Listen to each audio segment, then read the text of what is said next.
After more than 15 years of working with hundreds of patients, I've realized something. When we try to force an avoidant person to confront their emotions, we almost always end up facing a closed door. Picture this. You've just had a big argument. You're hurt. You want them to understand, to apologize.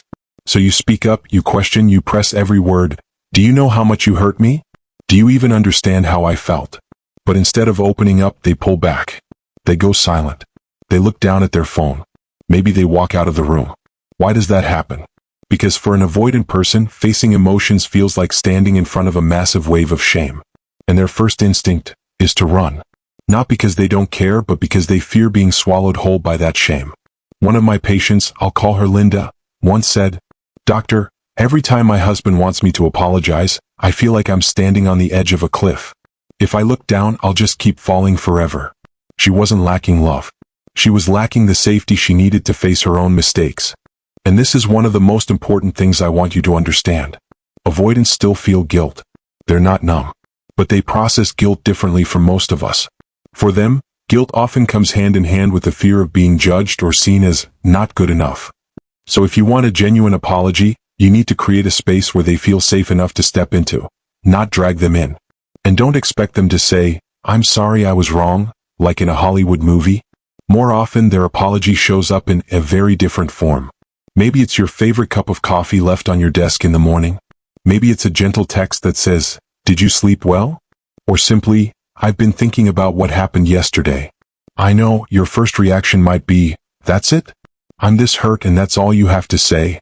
But when you understand their nature, you'll realize that's the first step of an apology. It's not loud, it's not dramatic, but it's real. And this is something I always remind my patients. Don't use silence as a mind game. Don't pretend to pull away just to see if they'll chase after you. That only turns the relationship into a chess match and slowly eats away at trust. But use silence as a space for healing. Imagine you're standing in a room full of noise, arguments, criticism, explanations all swirling around. Then you step out and close the door. Suddenly, everything is quiet. In that stillness, both you and they have a chance to hear your own hearts. For an avoidant, that peaceful silence can become a mirror. Without pressure or demands, they start to notice the emptiness they themselves created. And sometimes, that moment of realization is what finally opens the door to a genuine apology.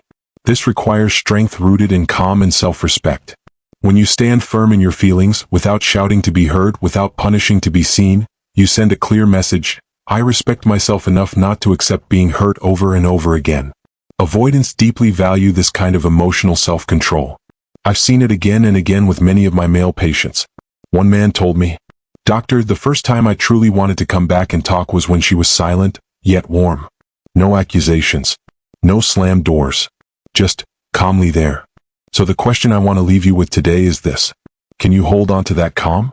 Can you respect yourself enough to keep silence from becoming a weapon, and instead turn it into a space where you can both breathe? If you can, you'll notice something interesting. The avoidant will start to come closer, not because you pulled them in, but because they chose to step forward. And when the apology comes, whether it's just a short sentence or a small gesture, you'll know it's real. And here's the next thing I want you to remember. Don't turn waiting for an apology into a chase. When you keep clinging to the question, when will they apologize?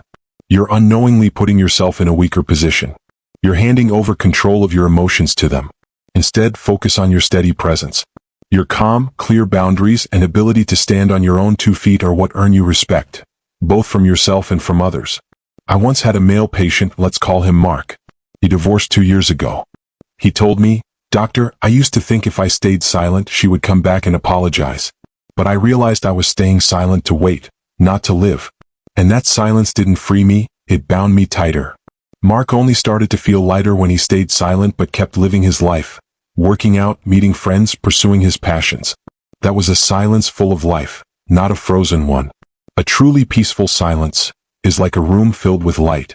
When you step into it, you're not just letting them see you, you're letting them feel the space between you. And sometimes, it's that very space that makes them ask themselves, "What have I lost?" When an avoidant person offers an apology voluntarily, it means they've moved past their shame and dared to look at themselves. That's a big step, and if you've ever experienced it, you know it's far from easy. But remember, an apology is just the opening door. What matters more is what happens afterward. Do they change their behavior?